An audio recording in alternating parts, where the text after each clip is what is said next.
right now, the 4S1 report, which is the non-traditional report, that one is done. So I believe, if I'm not mistaken, we snapshotted that report last week. So anyway, that one's done. If you run that now and look at it, you'll be able to see, did you meet your goal or not? The state met their goal easily. So probably a lot of you did too. I'm sure there's still some people who didn't, but I think as a state, we did okay. So you can run 4S1 now. 5S1, 5S2, 5S3, okay? Those are, well, let me start at the beginning.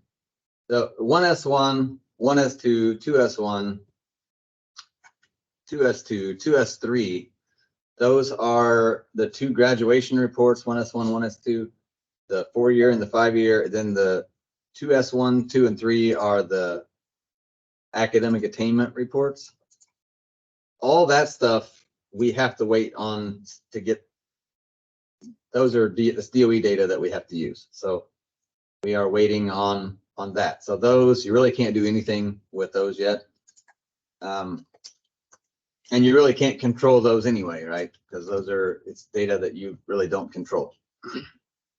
Again, 3S1 is the placement, which we'll talk about at the end, which you can start running your list and doing some things with that. 4S1 is non-traditional, which like I said is done. And then 5S1, 2, and 3, which is what we're talking about now. So those are, I don't remember the order. 5S1 is the certification one, I think. 5S2 is, I think, dual credits, and 5S3 is work-based learning. So those three. So right now, and I'll have Jed go in and we're going to go through how to run them. So if you go into Enters, and we'll just demonstrate this. And if there's any questions, just you can stop us and talk, or you can type them in the chat, and we'll try to catch up on the chat when we have breaks. Okay, so you go, first thing you want to do is when you go to reports, then you go to the tab that says federal. Then you'll go down to the Perkins 5 report. And there's some reports in here. And this is the test, so it's not going to be maybe exactly what you see on yours because we're maybe testing some things. But you will see, you go to reports, go to federal. Then there's Perkins 5, and then you'll go down to 5S1, and you want to run the report. The first one is the assessment listing. That'll get you a list of all of your assessments that you had and your passes and fails. But the actual report is the 5S1 program quality credential. So then you go over to run the report. You'll want to choose 22-23. That's the year we're working on. So all these reports, you'll choose 22-23. Your district should default if you only have one. There are a few that will have more than one. You might have to use the drop down to pick the one you want. Then if you want to run it by school, you can. It's by conducting school. If you want to do it that way, but if you want to just look at your whole district, then you will leave it. Then you have some other options, but you want to just go to report type. A printout is what we call the one pager, which is what we'll show you here. That's the printout. And then up until we're done, you'll run live. And like I told you on 4S1, and I hope I'm not sticking my foot in my mouth, but I believe 4S1 we snapshotted last week. So you would be able to go run the snapshot on that one, I believe, and get your result. But anyway, you'll run live on these. And then right now, because we don't have graduation data from DOE yet, you'll need to run all would-be seniors because one of the requirements is the student has to leave high school. It's an exit cohort. We don't know which ones are leaving high school, so if you run all would-be seniors, it'll count everybody that could possibly count. As you know, our graduation rates are in the 90s, so we don't have that many that don't graduate. So this is going to be fairly close to your results. So hit run report. Again, all would-be seniors, you should check that until we get the data. And once we do, we'll let everyone know. As we get the stuff from DOE, we'll send out emails saying we got this today. And because we got this, now you can do this. So we'll send those out as we get them. So the one pager looks like this. And you guys, if you've been around, have all seen this before. But this is the report. You see your numerator and your denominator. And you can see each of the subpopulations, what the percentage is, and the numerator denominator for those. So if you want to look for gaps or whatever, this is kind of how we typically do that if we're looking at it by district. But yeah, so you can see your report. So your one, this is on the test. This is not real data. So, but it's 182 out of 1690, which is 10.77. You can see over to the right, your AUL, your agreed upon level. That is your agreed upon level. It won't be that's not the state one. That's the one that is yours. So, so you can see if you passed or failed on that indicator. So if I was looking at this and I'm saying, okay, we didn't do that great.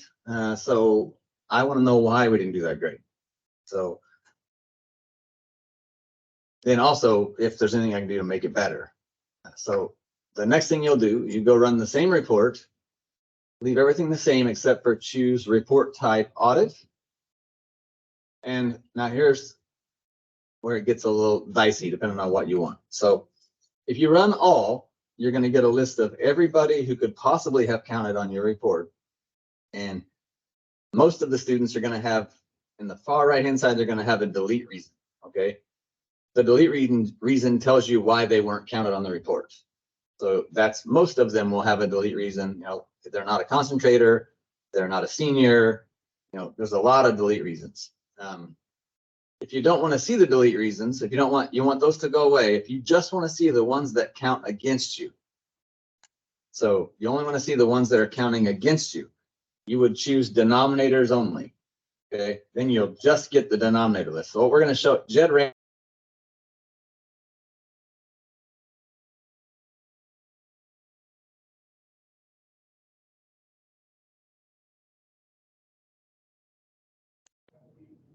Chris, you're muted. You can run the denominator only. That'll be the list of the ones that were, that report we looked at a minute ago. I don't remember what it was, but the ones that are in the denominator but not the numerator, that would be the only ones you would get on the report. So okay, so first thing we do in here, what I want to do, and we didn't talk about this before, but what I would do here is, if I were doing this just to be organized, is I would go through this big report and make 3 tabs. So you've already got the 1, and then you have 2, 3. So make a 4th one, Jed, make a sheet 4. Then I would say, doesn't matter what order, but you're going to rename them. So sheet 2, name it deleted.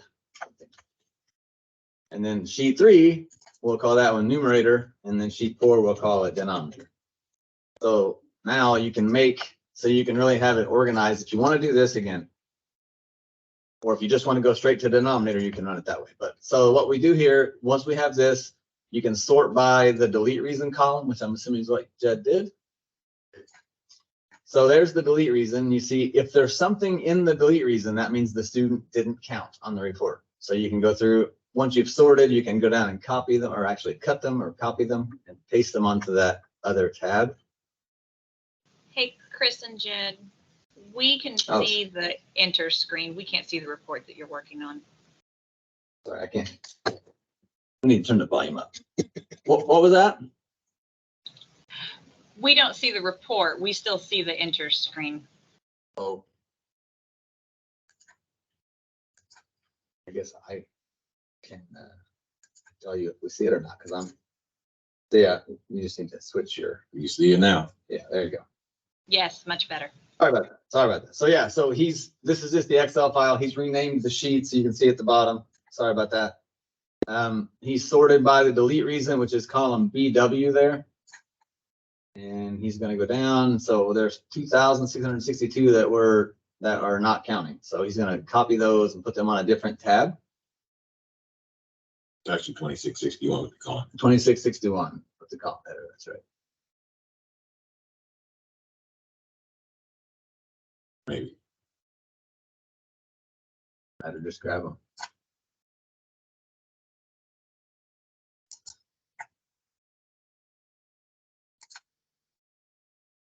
Then the next thing, once you have those, now you can go into the sheet again and look for the column that's called numerator. So there's a numerator column in there. And again, all of the sheets, no matter which indicator you run, the columns we're looking at here, they all have these columns. So they all have a delete reason, they all have a numerator. So you can find, depending on which report you run, you're looking at different columns for other things. But for this, for what we're doing here, these columns are the same from report to report. So you just go, which column was the numerator? BX. BX is the numerator. So all the ones that have a 1 in the numerator means that they're part of your numerator. So Jed's going to copy those.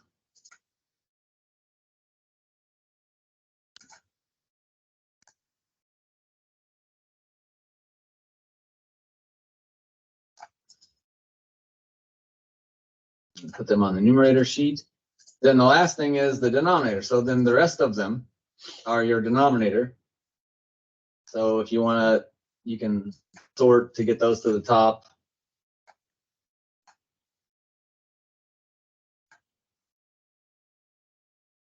It doesn't matter which one you choose.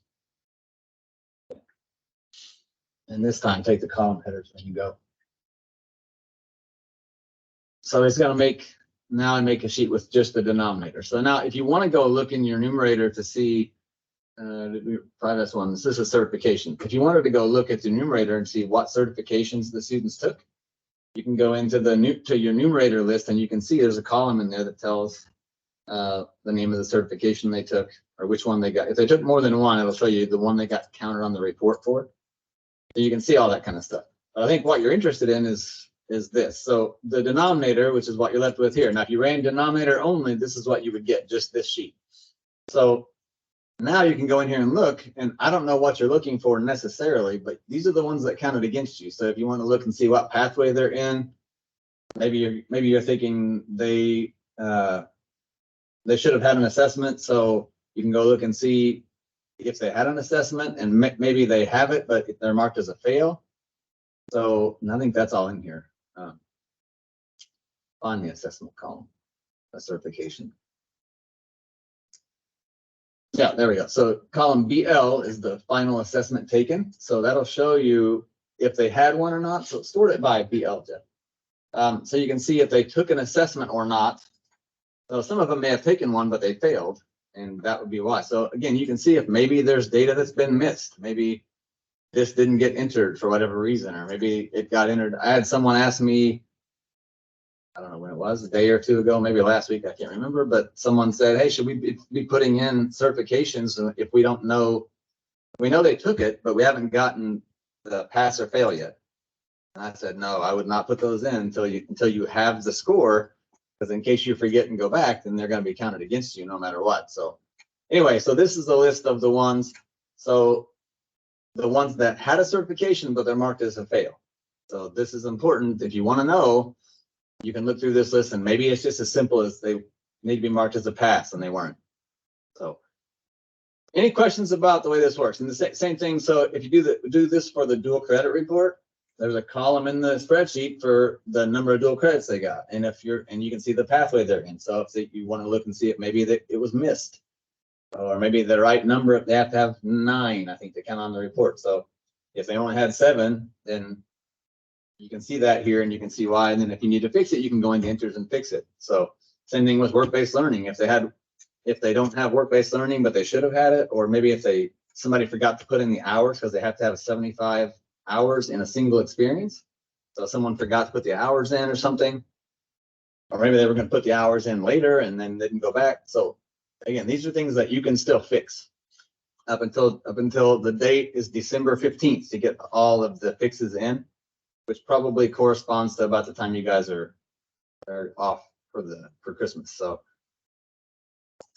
anyway, so any questions about 5S1, 5S2, 5S3, how to run the report? We can go through another one. We can answer a question, whatever you want to do here. I want to make sure everybody has a good grasp of this part.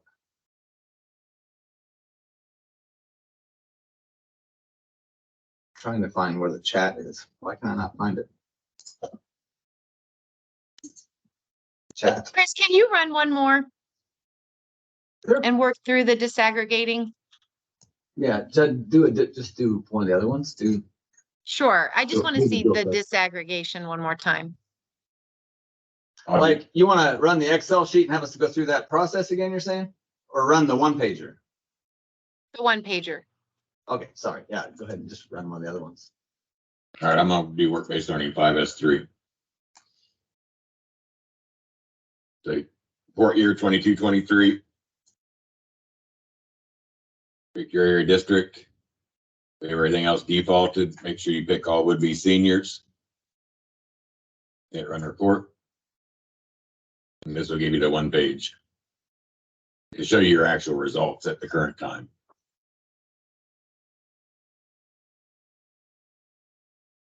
This is also, if you can look in the audit, you can see, if you run the audit, the Excel, you can see schools. So if you wanted to know by school, which ones, or maybe you know at this certain school in this certain program, they took a certification test, so they got dual credits. You can look at it by school also. But anyway, so this is the one pager. Yeah. So again, you can see the top line is the overall, which is probably what you're most concerned about. This one was a pass. So they 26%, the AOL was 20. But then you can look down and see, okay, if you're looking for gaps, where there was a gap. And like, this one's not a great, so sometimes they're just not a good gap, and sometimes there is. So like on this one, I just saw it, like limited English, but there's not that many students in it, but there's a kind of a low percentage. Hispanic, there was kind of a lower percentage. So just things to look at when you start talking about looking for gaps, if you have to do improvement plans especially. So, but this one you wouldn't have to, obviously. Any questions? Thank you. I just needed to see it one more time. Yeah, gotcha. Okay, any questions about the Excel sheets? I think the Excel sheets are big. Just don't let the size and the number of columns in the file intimidate you or throw you. I mean, they all have the same columns. And so like the certification column we just looked at, if you're running the work-based learning report, that column is irrelevant to you. So if you want to delete it, you can. You just ignore it. You just need to find the columns that are important for the report you're looking at. And we made them all the same so that you gotta get used to working with the file. And it's the same file, the column, the column BX, whatever we said that was a while ago. It's the same on all of them. So kind of where things are at and what they're called and stuff like that. So, but again, if you want to run your denominator only, you can just run that. If you want to see your numerators, you can just run those. Or if you want to see everything, you run the whole thing again, you can see. And maybe you find that there's some students that maybe you think they should have been counted, and you can look in here and see the delete reason, and maybe the delete reason is not, maybe there's some way that you can fix that or whatever. I don't know what some of the delete reasons are, but something to look at, especially if you're close. I hear from people every year that are really close, and when they have to do their improvement plan, they want to know, can they not do an improvement plan because they only missed it by 0.1%, and it doesn't matter. Feds don't care. So if you're really close, I would start running these and trying to look and see if there's some one piece of data or two or just a few that were missed that you can go in and add. So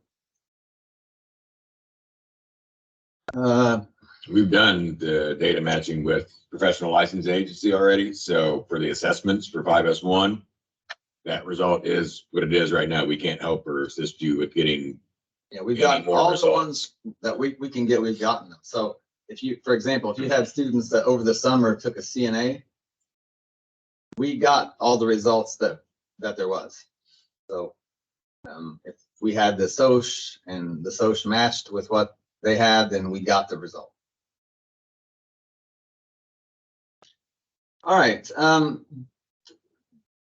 let's go ahead and do 3S1, and then I'll go back and see if I want to cover anything else. But anyway, so yeah, so if you want to do this and anything you want to add, just make sure you get it added.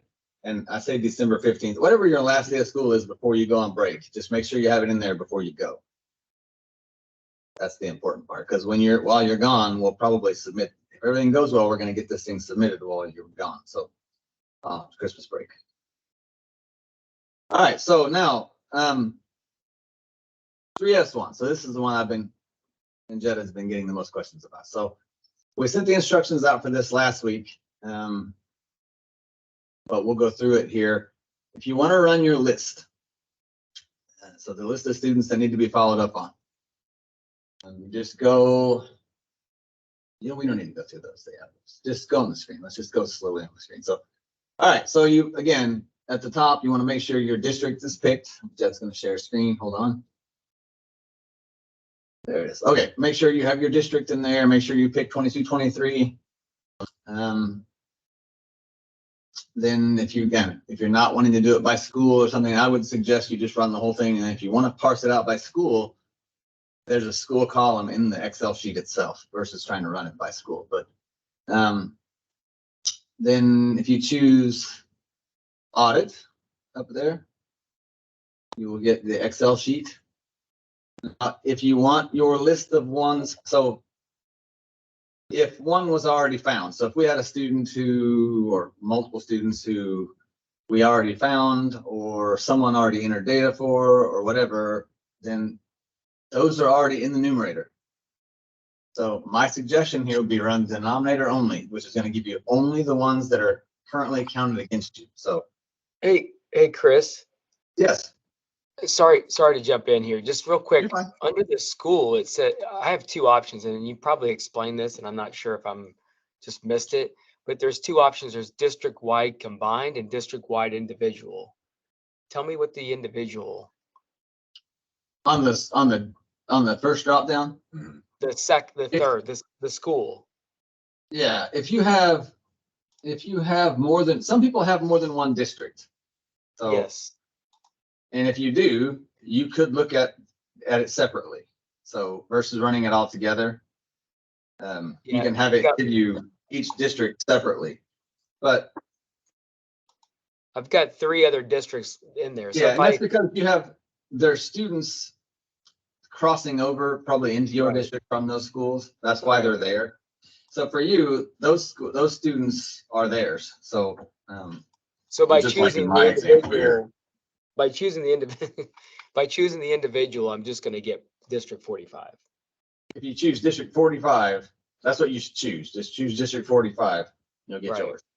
One thing to keep in mind here, and this is important. So But under school, it needs to be district-wide individual. Combined. no, combined. For this, you want to do combined. You want to get your list, or if you want to see your result. I You guess just I'm run- confused. Because if you run individual, it's going to give you individual results for each school. Oh. So You the, don't but want, that, you don't want it parsed out, Kyle. You want it in one report. right, but that school district-wide combined doesn't have to do with the district tab above. No, it has to do with it. It's just another way of Just like- parsing it out or delineating so it's asking you, you want District 8. Do you want the whole district combined, or do you want each school broken out separately? Okay, What it's asking. no, that makes sense. There's multiple districts up there, so what I was Yeah, and asking was, I wasn't combining those districts with that button. Most people who have more than one district, it's just because they have students that cross over. And Yeah. probably they don't need to worry about those, just worry You about their should own. choose just your district that you work for. Gotcha. But you could, Sorry if you wanted to see the ones who, if you want, Right. I don't know why you want to, but Right. maybe you would. If you wanted to see I don't care. the students that came into your district to take classes, how they did, you could run that and see, you'd only be able to see those students. It's just not Yeah, for I this don't purpose. care about those other districts. Yeah, so that's not what that is. So, but yeah, so then the school type defaults to conducting. Again, you choose audit down below there. Oh, you're not sharing it now. Already did. Okay. I'm already here. All right.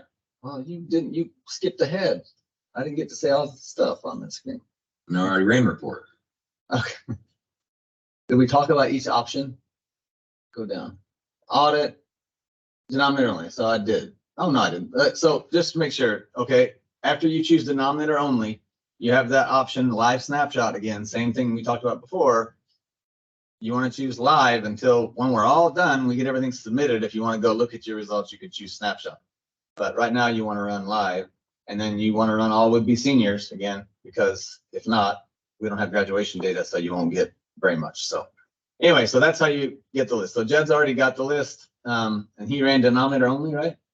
Correct. So this is his list of So you want to the ones that count against. So these are the ones, if you want to contact them or send something out to them, you can. Now, having said that, we are still going to do all the stuff that we do. Okay, we're going to do a match against the UI system.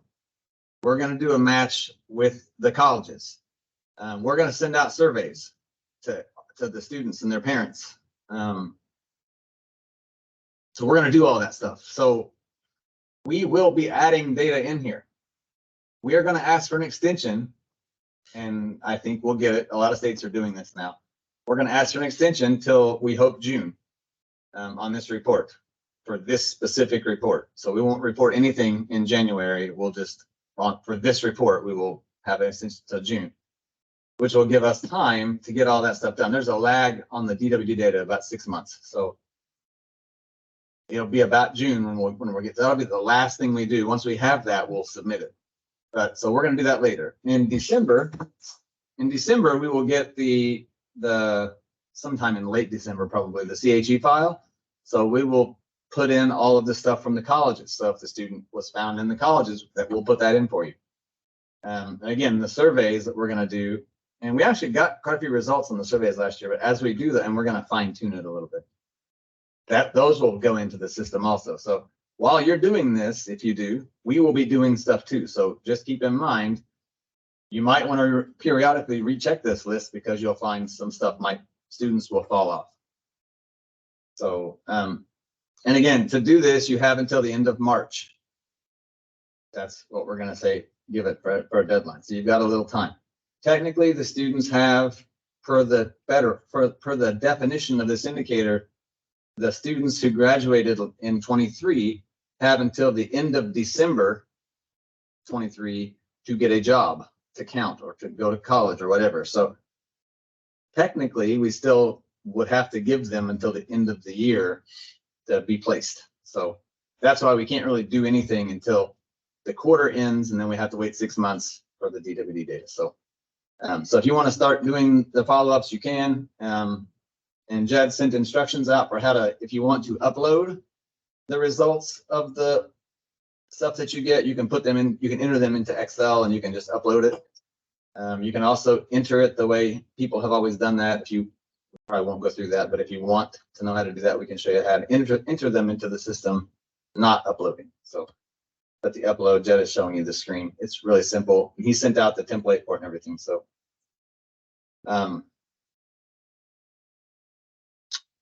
so question, could we make all would-be seniors as a default? We don't want to make all would-be seniors the default because as soon as we get the data in, we don't want people to pick that. And we'd have to turn it off and on through the year. And I don't know, I'd be afraid that we would mess that up or we'd forget or whatever. So as soon as we get and some of the reports, you might want to start not doing it that way before others, depending on, and like I said, as we get the data, we'll start sending out emails saying we got this. Now you can do this, and now you can do this a different way. Okay, so like Steve Shaw, I was hoping nobody would ask this question because Jed and I talked about this just a little bit ago. So the March 29th deadline. So I told Jed end of March is the deadline to get this stuff in. Jed then went in, looked at the calendar, and decided March 29th was the last Friday. So he said the 29th. So technically, you have the whole till the weekend. We won't do anything until the Good Friday weekend. Yeah, the end of March. So we'll be the end of, so either way, you're good. And somebody asked, so is the deadline for follow-ups to be entered December 15th? No. So follow-ups, end of March. Everything else, December 15th. I know it's confusing, and I wish the feds wouldn't have made this change to make us report current year placements, but they did. So that's why they're different. But again, just to be clear, placement information, you have until the end of March. If you want to change work-based learning, dual credits, certifications, that kind of stuff, you have until the end of December, or until December 15th, when you go on Christmas break. Can you restate that one more time? Yeah, I'll say it the other way this time. So if you want to enter anything on dual credits, work-based learning, certifications, if you want to, if some classes were missed and the student should be a concentrator and they're currently not because 2 years ago somebody didn't put a class in or they missed some credits. That kind of stuff, as far as for federal reporting, you need to get it done by December 15th. Then the other deadline then it would be for placement. So for you to be entering in if the student got a job, if they went into the military, if they went to post-secondary, if they volunteered with a service provider, that stuff you have until end of March. And that deadline is notated on the 3S1 instruction quick start guide that was sent out. So it's not like it's not in writing somewhere if you do forget it. So yeah, so that's where the deadlines are at. Any other questions? Is there anything you want us to go through again? I mean, this will be, obviously we're recording it, so you'll get the recording. So if you want to go back and watch the spreadsheet part slower or something, and you can do that obviously. But if you want us to go through another one or do something else, we can do it. That's all the content that we wanted to talk about. So if there's anything you want us to go back through or any other questions, we can do that now. This is Debbie Heitman. Would you please talk about the 3 columns in the denominator report you put in with 2s so that we can show where we have entered something about employment, service, or college? Yeah. So, right. So if you run, so what I was saying earlier is if you run denominator only, that will give you your entire list of the ones that count against you. What she's asking about is if you run all of them, the column that Jed's showing on the screen, the numerator column. So again, if you run denominator only, the numerator column is all going to be blank. But if you run everything, then you're going to get the ones that count for you and the ones that count against you. And the ones that count for you, if a 2 is there, that means that you have entered something, you or somebody in the field, not us. Manually. Somebody in the field has manually gone in or imported something that's making the student go into the numerator. Currently, we can't show you. If there's a 1 in there, that means we get it. So when we get the post-secondary data from the colleges and put that in, the ones we put in there will have a 1. So you can see the ones we put in versus the ones you put in. The employment ones will never show up that way because DWD won't let us. So that is what it is. But yes, if the 2s are in there, so if you're working on your report and you want to know which ones you put in, then you can see that by looking at those 2s. If you run the whole, like when we ran that report earlier where we ran the whole thing and I showed you how to separate it to deleted, numerator, denominator. If you do that, you can see again the numerators, you can see who is in there and why.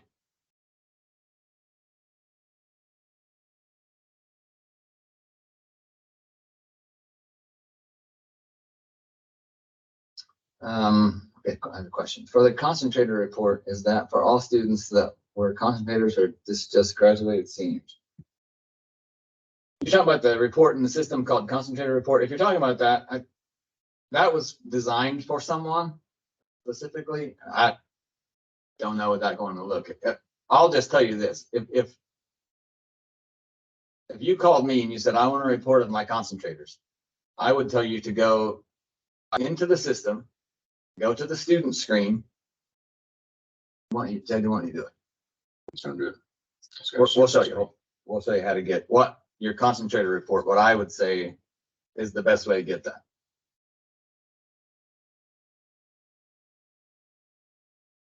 So when you're in Enters, just go to Views and Students, and then go up to your filters. So hit the Home button, and then go to CTE.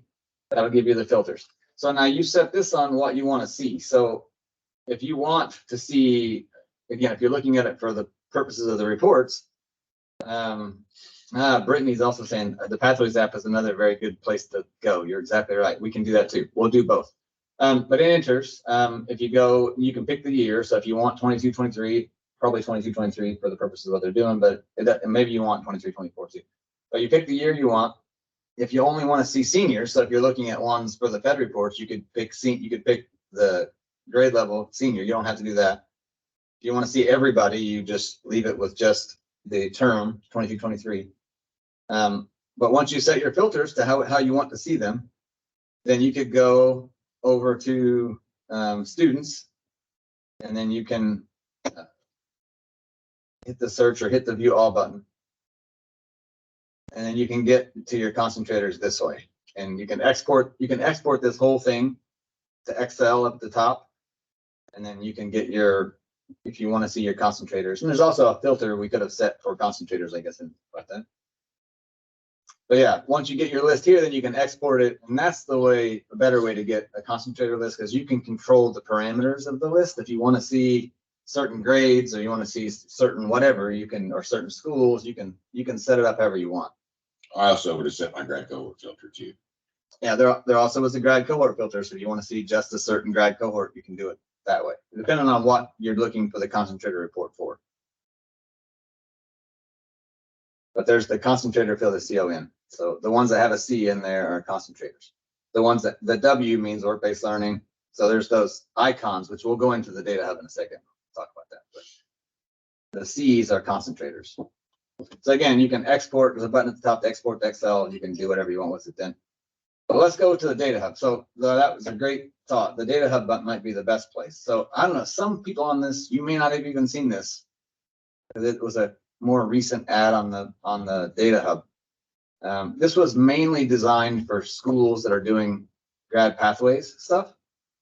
But if you go to the data hub and you just use your Inters login, so down at the bottom, you can type in your Inters username and password. You come here, and Jed is using his, so Jed has every school in the state, but you'll only have your schools on this list right here. So you can pick a school. The grad cohort is defaulting to 22, 23. I think it defaults, or did you change it? Jed changed it because it defaults to 23, 24. So Jed changed it to 22, 23. Then he hit the search button, and he got, for this school, this is their entire grad cohort. Okay. Then you can go over in those columns, you can sort by those. So Jed sorted on the concentrator column. So now those are at the top, and then there's an export button up there to the right. So you can export this whole screen. So also you could look at the dual credits, and this is great. I'm glad Brittany brought that up, because you can also see the other stuff that from the Fed reports, right? So if you want to know the dual credits, see that the column that says 9 DC, that's 9 dual credits. If they have 9, it'll be a blue box with a 9 in it. If they have a box that's gray with another number, that means they got dual credits, but they got less than 9, and in that box will be the number they got. So I can't see that. It's a grade 6. 6. It's a 6. So that student got 6 dual credits, for example. The ones that have nothing there means they got no dual credits. Work-based learning, same thing over there. If they have a W that's gray, that means they had work-based learning and experience, but they didn't have 75 hours. If they have 75 hours, the W is orange. So that's kind of the way this works, is if they have something, it's gray. If it counts, it's color. So that's the 2 in the middle, the ARC, ANC. What that, we didn't have room to put the whole name on there, but ARC is a related certification.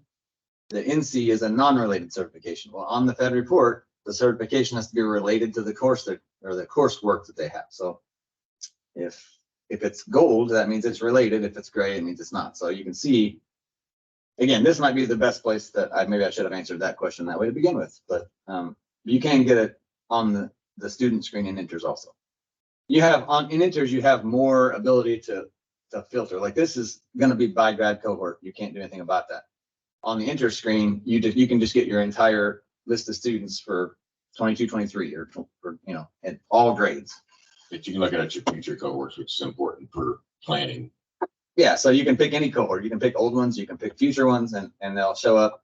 And they'll tell you a lot of the future ones, obviously, they won't maybe have much in there yet, but some of them will. And if they're green, if they have a C that's green, that means they're a projected concentrator. So they're probably in a class now that if they earn the credits, they will be a concentrator at the end of the year. So this is a future one. So green means we are projecting them to be a concentrator if they earn the credits. That's what the green sees. And that would be an NLPS only because Perkins 5 would be gone for that cohort. Anyway, any questions about this? This is very good. So for those of you who didn't know about it, I'm glad that we talked about it, because people in the field at the schools that use it for guide pathways are super happy with it. So Chris, this is Debbie. On the certifications, I think in some cases it shows that a certification is possible with the course, but you may have to learn elsewhere to see if a student actually earned it. on this screen, you mean? Yes, that was my experience. I had to look in a different, like I had to double click on the student. You're gonna need to show me an example, because this screen is, did they pass one or not? Unless you show me something different. That's what. All right. that's what it is. Look something But yeah, up I mean, while you're I'll doing look it. at it.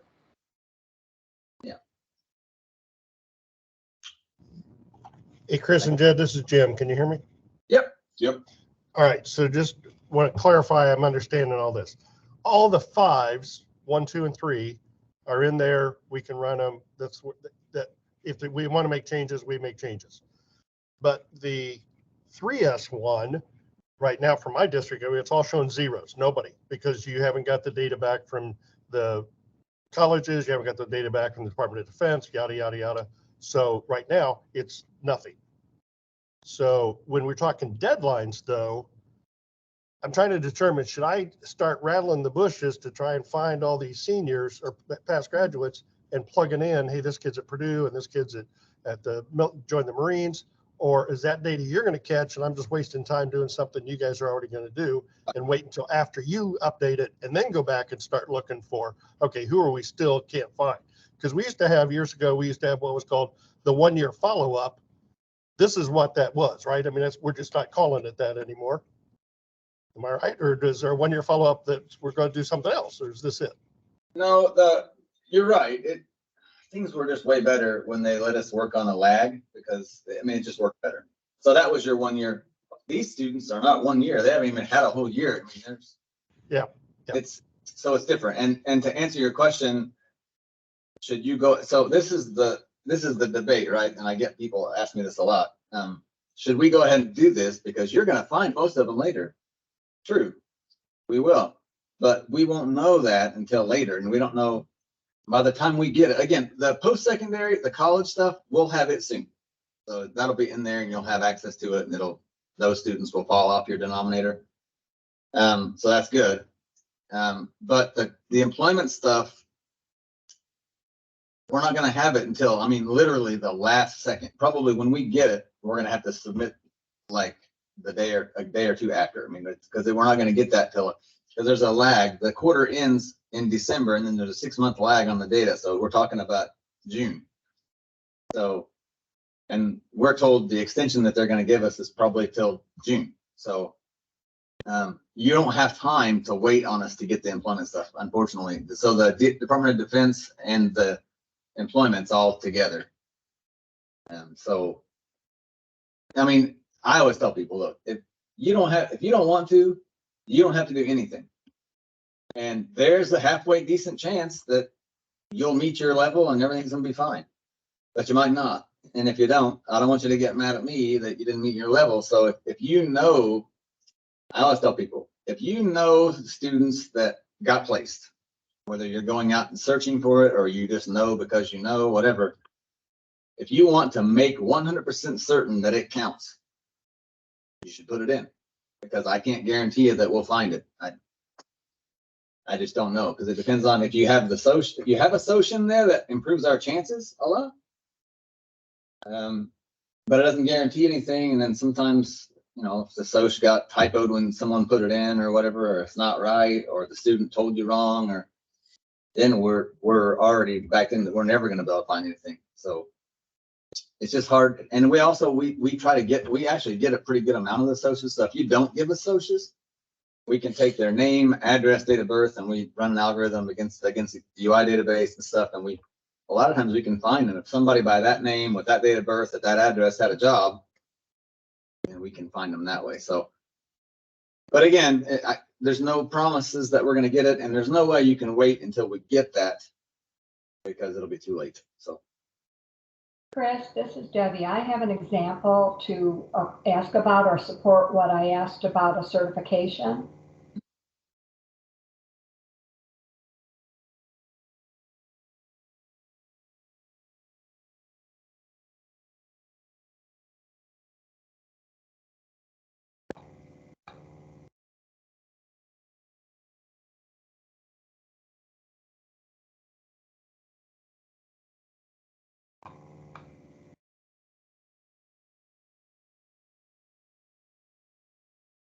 Just FYI, I know most of you probably already done this and have been running reports out of CT enters, but like you see on my screen, it tells you, please make sure your web browser pop-up blocker is disabled. I still have some people that they get a new computer or whatever, they forget to turn that off and they're like, enters is broken, it's not spitting a report out, when in fact it is, and it just pop-up blocker is blocking it. So just make sure you have your pop-up blocker off and allowed for CT enters. We have a question I'll answer in the chat. With the March deadline for follow-ups, will the secondary point of care report be completed April 1st, then or later? So everything else except for placement, everything else is going to be submitted. Our deadline is the end of January. So everything else will be submitted in January sometime. So I don't know exactly when it'll be done. We'd love to submit it in December if we can. We'll see how that goes, but they'll be submitted in January. The only thing that won't be submitted will be the placement report, and that'll be later. But all of the data will be put in and submitted. All of the narrative stuff, all that stuff has to be done before. And we'll actually have to do improvement plans and all that stuff, after the first of the year. And we just will be doing them without doing placement, which we won't be able to do till much later. But everything will work as normal. The placement, we just won't be able to mess with it till later. Debbie, if you have a certification person, just email me and Jen, we'll check it out. Okay, I will do that. I have a student where it shows that the person has an appropriate cert, but the student is enrolled in that course now and will, we hope, receive that cert in May or June. Okay. Yes, just send me the name and SDN number. Will do. All right. Anybody else have any questions about the Fed reports? What Hey, you can Jed. do now? Yes. Yep. Jen, Chris, I'm sorry, I have a quick question. So sometimes when I do the certifications, I do them in the system, and I noticed that there's two places to put it. Do we have to put them in both, or can we just put them on that first page where it says if they passed it and what it was? You just need to enter it so the two places you're talking about, I'm guessing it was on the session and competency screen, the assessment taken field, and assessment Yep. passed field. Yep, that you can put it there. That's where the import puts that information at, if you put it in the import template. Then there's the non-related certifications. That what you're talking about? That's the other one that I think you're talking about? No, That's- I think Jed's right, because there's two. So you can go to an assessment tab when Yep. you're in the student side of the, And there's two of them, assessment taken 1, assessment taken 2, because they Yeah. could take ProStart and they could take Go to Steve. welding, or welding cert or something. So yeah. So there's on the sessions and competency screen, which is the screen that a lot of people probably go to. There's two. There's the assessment taken 1 and 2, like Jed just said. Also on that screen, there's a tab that you can go to over on the left for assessments, where you can add. So this is what I was talking about, assessment taken 1 and assessment taken 2. Right. Okay. And over on that. that's usually assessment what I tab- fill out. Yeah. That works. And that fine. works most of the time. Okay. On the assessments tab over on the left, there's 3 different areas you can go to.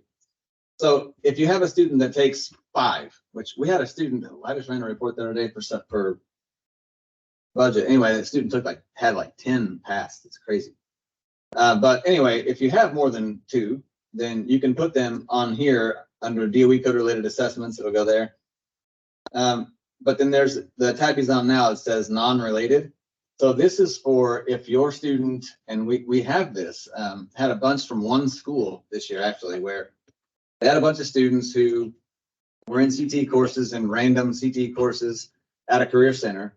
But the high school called us and said, we had these 25 students that they all took a CNA and they passed it. They're for grad pathways. And I made them send me I want to see proof that they passed it or whatever, but they didn't know where to put it in. Once I got it, they didn't have any access to interest, so this is where we put it. But this is so you can put one in that doesn't match the classes that they take. So if you go out where the assessment fields we showed you at the beginning, the assessment 1 and 2, if the student didn't take the class, then that's not on the drop down. You can't pick that for that class. So you go over here and you have access to any certification you can put in for the student, no matter what courses they took on that non-related. This is the related list that he's talking about. So you only get this completed set of lit or just For whatever options. class is highlighted at the top. So just a quick on this screen, right? Whatever enrollment that you highlight at the top, all this stuff at the bottom, including those tabs, are all things that are related to that specific class that you have highlighted at the top. So again, a student could earn credits in this class, but not the next one, or take a certification in this class, but not the third one. So depending, whatever you pick at the top changes all the stuff at the bottom to be related to that class.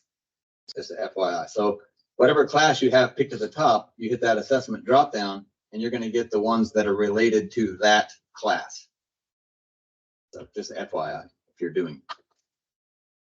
And there's other places to enter. You can go on, you can enter them on the class too and stuff. There's different places, but this is the one that people use most.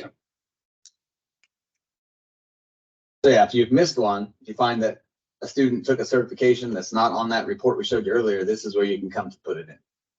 It's one of the places. You can also do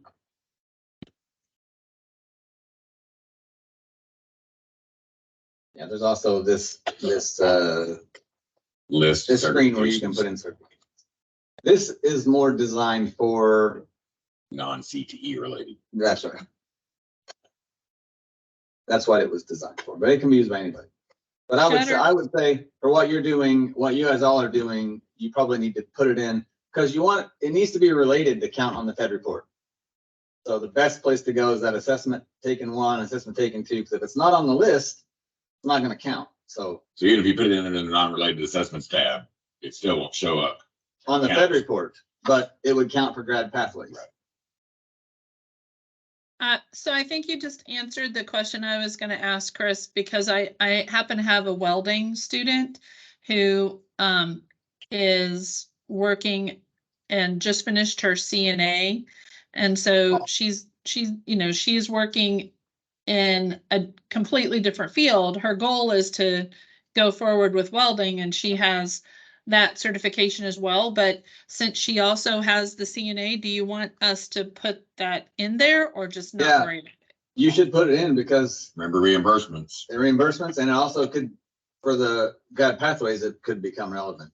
So, Right. I mean, she already has her grad pathway in 15 other Oh, well ways then- because, yeah. yeah, well then they won't matter for that then, but But it could matter for it could matter for reimbursement. reimbursement. There's gonna be a lot more money for that this year too, so Okay. keep that in Thank mind. you. But I'm Thank so you. glad you said that because when I'm in training and stuff, I always use that example, right? And I think that's not even a real example. That would never happen. A welding student that gets a CNA, but I finally, it actually happened. So, I'm Makes me here to happy. make sure your dreams come true. right, that's right. All right, anybody else have any questions? All right. Seeing none in the chat either. Okay, so we're gonna close this shop down and we send it or it gets sent automatically. You'll get the recording. I will send it out. I will send a link out to the CTE director's email. Yeah, so if you want to go back, you can pause, you can try to get those Excel reports run, whatever you need to do. If you need help, you can call or contact me or Jen, and we'd be happy to help you. So with that, thank you, everybody, and we'll talk to you soon. Thanks, everybody. Hey, we'll probably, just FYI before everybody clicks off, probably after the first of the year, we'll probably do maybe part of the monthly meeting or maybe not, but a webinar where we go through the individual see the Fed reports and talk about how they're calculated. We can show you we go through the audits again, but you know, actually the definitions and what counts, what doesn't, where the data comes from, how you get it. Because there's a lot of new people. So we're going to do that after the first of the year, probably. So just FYI. Okay. All right. Thanks, everybody. Thank you, everyone.